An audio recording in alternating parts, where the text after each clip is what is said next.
A decade ago, a man in his 30s by the name of Henry Rogers was one of 32,000 faculty members working in the State University system of New York. Henry was an assistant professor making a modest salary as he taught history classes to undergraduates. And wasn't exactly lighting the academic world on fire, but he was doing pretty well, all things considered. Henry had graduated from high school with a GPA below 3.0, SAT scores hovering around 1,000. And with numbers like that, many students decide to pass on college entirely for good reason. But here was Henry Rogers teaching college students. He wasn't simply going to college. He was educating the next generation. So he was something of an unexpected success story. Now, nevertheless, despite the many blessings that were bestowed on him by affirmative action, Henry Rogers dreamed bigger. You know, he didn't want to be stuck at SUNY forever. He knew that if he wanted to make a lot of money and advance in academia, he needed a rebrand. You could only go so far with a white-sounding name like Henry Rogers in the American university system these days, especially in a state like New York. So in 2013, Henry Rogers changed his name overnight. He became Ibram Zolani Kendi, or Ibram X. Kendi for short. And from that point forward, anyone looking at the CV of this assistant professor at a middling state school wouldn't immediately think of someone boring and generic and pasty. Instead, they think of black revolutionaries like Malcolm X. Now, looking back, Henry Rogers' name change may go down as the single most effective rebrand in the history of this country. I mean, his timing couldn't have been better. At the moment, Henry Rogers transitioned into Ibram X. Kendi. Corporate media in the U.S., it just so happened, was looking for something to cover besides wealth inequality and Occupy Wall Street. They decided, apparently in concert, to craft a narrative that innocent young black people were being hunted down by deranged white supremacists. To advance that narrative, the media lied about the deaths of Trayvon Martin and Michael Brown and eventually George Floyd and so on. And during this period, they needed talking heads with names like Ibram X. Kendi to tell Americans that their real problem wasn't Citibank or JP Morgan, it was white people. One thing led to another, and before you knew it, Henry Rogers was on the move. He was hired by American University in Washington, D.C. in 2017, which at the time was struggling with the news that bananas had been spotted hanging from trees on campus. This was presumed to be a racist incident because why else would there be bananas? It must be racist. And Henry Rogers was going to fix things. He was going to fix everything. Specifically, Rogers promised to develop a racial reporting guidebook and to conduct a symposium on racial reporting. Now, none of that ever materialized, and this is a theme with Henry Rogers that promises things and they don't actually happen. But even so, Rogers received tens of thousands of dollars in grant money from places like the Ford Foundation and elsewhere to make it happen. But Rogers was not completely idle during this period. After 2 years at American University, Henry produced a now infamous book called How to Be an Anti-Racist, which offered a novel theory. Henry argued that the solution to racism is more racism. Quote, the only remedy to racist discrimination is anti-racist discrimination. The only remedy to past discrimination is present discrimination. The only remedy to present discrimination is future discrimination. Now, if your IQ is higher than Henry Rogers, and unless you're a house cat, it almost certainly is, that might seem counterintuitive. In fact, it might seem like the single dumbest idea ever committed to paper. But in 2019, this theory, this explicit endorsement of racism, of discrimination, lit the academic world on fire. They were thrilled by it. That same year, Henry Rogers was invited to speak at the Aspen Ideas Festival, where he had the opportunity to expound on his ingenious thesis before an audience of adoring, mostly white sycophants. And yet, despite the friendly audience, things didn't go well. And not to oversell, but this may be the single most amusing clip to come out of the entire DEI anti-racism craze. And in case you missed it at the time, you're in for a treat. Here is Henry Rogers, aka Ibram X. Kendi, explaining his definition of racism or lack thereof. Listen. I'm wondering, I just finished reading Robin DiAngelo's White Fragility, and I think she did like an excellent job of defining racism as like a system of oppression as opposed to like a personal choice. It's like, it's there, you benefit from it, or you don't. That's its purpose.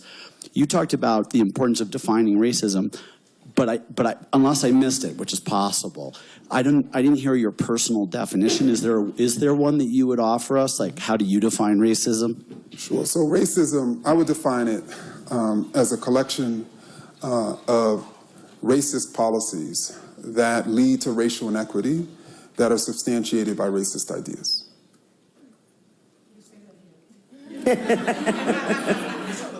Sure, a collection of racist policies that lead to racial inequity that are substantiated by racist ideas.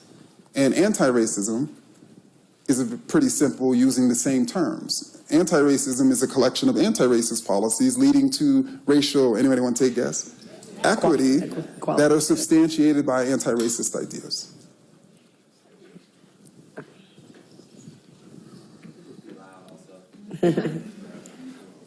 Thank you. Thank you for this. It's the most comprehensive talk I've seen on racism in my whole life. I really appreciate you. That's because of Jamel. Thank you for this. This is the best. That was the most insightful thing I've ever heard. That was the greatest wisdom that has ever been passed down in the history of mankind. Now, this is an amazing clip for many reasons. For one thing, even in the moment, with everyone in the room on Henry Rogers' side, there's still nervous laughter when he tries to articulate the definition of the central concept animating his entire life's work. Even by the standards of woke academics, this was bad. And they all knew it. Racism is when you're racist. Well, you know, racism is when racist things happen. Okay, thanks, Henry. That was very illuminating. Everyone just smiles and nods awkwardly because that's what academia is now. It's a grift. There's no integrity. There's no dialogue. There are no ideas at the Aspen Ideas Festival. There's just whatever that was. Now, this moment was not the end of Henry Rogers' academic career. Of course, it should have been. He's in the business of anti-racism and can't tell you what it is. There's a lot of that sort of thing going around on the left, if you haven't noticed.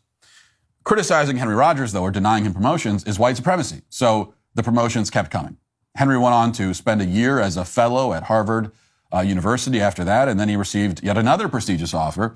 Just weeks after George Floyd's overdose, Rogers was hired to lead Boston University's Center for Anti-Racist Research. And within weeks, massive donations were flowing in.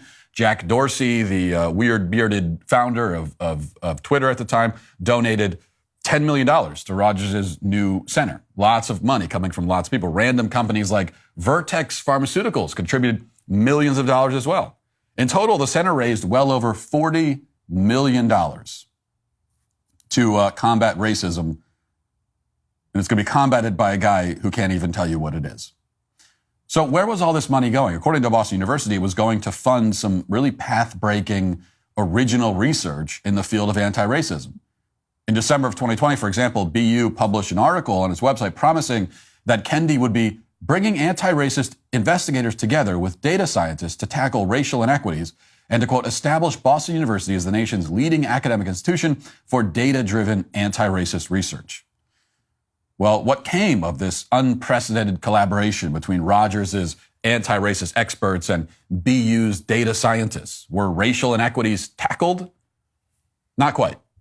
The Washington Free Beacon looked into this, and they found that Kendi's Anti-Racist Center established something called the Racial Data Lab, which is now completely defunct. Quote, as of September, the Racial Data Lab only compiled information on COVID-19 infections and deaths. The COVID-19 tracker stopped collecting information in March 2021. The center has since removed the names of anyone who worked on that project from its website. So they compiled information from a bunch of other sources about COVID deaths, and then they stopped after about a year. That's it. Now, we did reach out to Boston University to see if there was something we were missing, but they didn't reply. So it's clear that the sum total of BU's big anti-racism data initiative, the one they touted with articles and a lot of marketing materials, was this. This was it. This little COVID tracker. That's all they did. Now, to be fair, in its 3 years of existence, Rogers' Anti-Racist Center also managed to take other steps towards anti-racism. For example, scholars at the center managed to produce not one, but two published papers in 3 years. 2 whole papers for $40 million. It's not bad. That's $20 million apiece.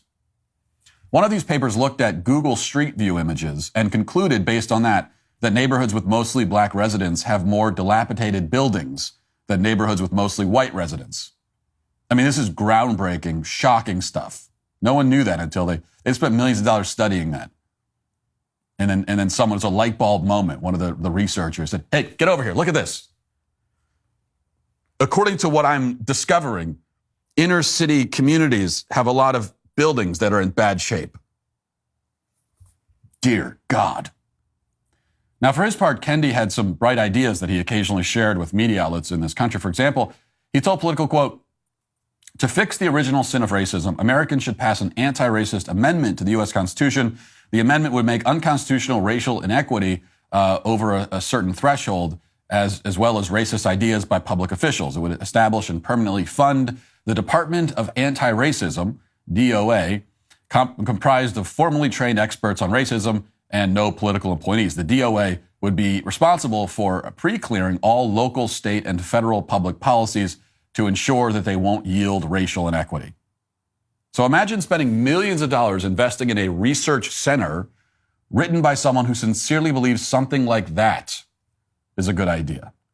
I mean, it's so unbelievably degrading, so stupid that it defies analysis, really. What would you tell your shareholders? What would you tell yourself when you look at yourself in the mirror? Is there literally anyone on the planet who thinks a Department of Anti-Racism, literally the acronym is DOA, dead on arrival, would be a good idea? Well, maybe if you were one of Rogers' investors, you'd hold out hope that sooner or later the scholars in this prestigious anti-racism center are eventually going to buckle down and get to work and produce something that's actually useful. But if you thought that, you would be wrong. And that's now very clear. This week we learned that Kendi's Anti-Racist Center has just fired more than half of its staff. They've apparently managed to burn through much of the $40 million they've raised. And to be clear, this is an operation that does not involve particle colliders or expensive equipment. Okay, this is a bunch of anti-racist experts sitting around telling white people that they're terrible. And whatever else you want to say about work like that, you would think at least it would be cheap. But they managed to blow through $40 million in 3 years doing that. And now at long last, Boston University says that it's opened an inquiry into where all this money went exactly. If we're being honest, federal prosecutors should also be doing an inquiry about that same subject. But of course, we know that they won't because Henry Rogers is doing their bidding. Now, at this point, it would be easy to gloat, gloating over the aftermath of the complete and total implosion of this whole project. And we should gloat a little bit because it's hilarious and everyone who got screwed out of their money deserved it. There's the fact that one of Rogers' former staffers called these layoffs an example of employment violence and systemic racism, which is pretty funny. Many observers have made the point that the woke inevitably eat their own, and that's true for the most part. You get a bunch of professional whiners into one room, get a bunch of professional victims into one room, give them $40 million, and pretty soon they're going to be out of money and still complaining. In case that's not obvious, Henry Rogers just proved that point. So what's going on here? Why did his anti-racist center really collapse? Was it just mismanagement? Is this an isolated incident confined to Boston University? That's possible, but if you look at broader trends, it seems like something else is afoot here. It seems like all over the country, major institutions are ditching the DEI scammers. It's not just happening in Boston. According to one recent analysis, job postings for DEI positions fell by roughly 20% last year. The average tenure of senior DEI executives at Fortune 500 companies hired since 2018 has been less than 2 years. That's according to a consulting firm that specializes in this area. BLM, meanwhile, is in the red as of last fiscal year. They're bleeding cash. They're burning through cash. And a lot of it they wasted on mansions in California, apparently. So seeing all of this, it's tempting to say that the whole anti-racism scam is collapsing.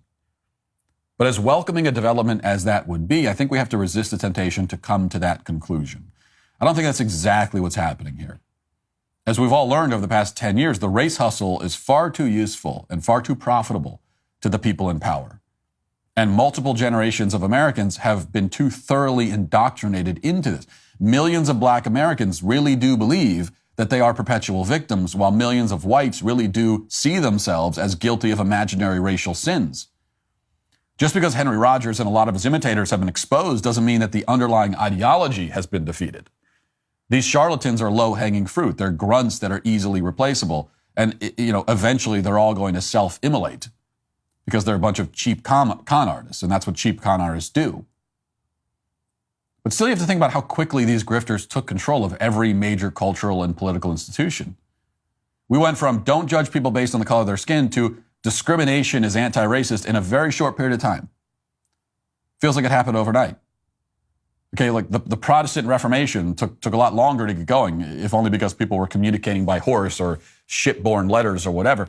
The woke social credit equity biosurveillance state, that Reformation took hold much faster. And they can elevate con artists like Henry Rogers so quickly that we don't know what's happening until they've got $40 million in control of major institutions. They can scam the most sophisticated investors on the planet, allegedly, from tech executives to big pharma.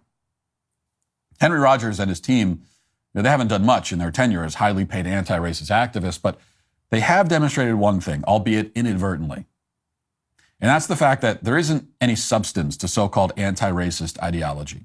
It's just mega corporations looking to give big payouts to the first guy they find with an exotic name. If it's not fraud, it's something very close to it. If the right can finally admit that, instead of playing along with these charlatans and funding the universities that promote this garbage, then things can change very quickly. But if we can't take those steps, then nothing will change at all. If we continue to tolerate this, then no matter what happens to Henry Rogers, we can look forward to many more Ibram X. Kendis down the line.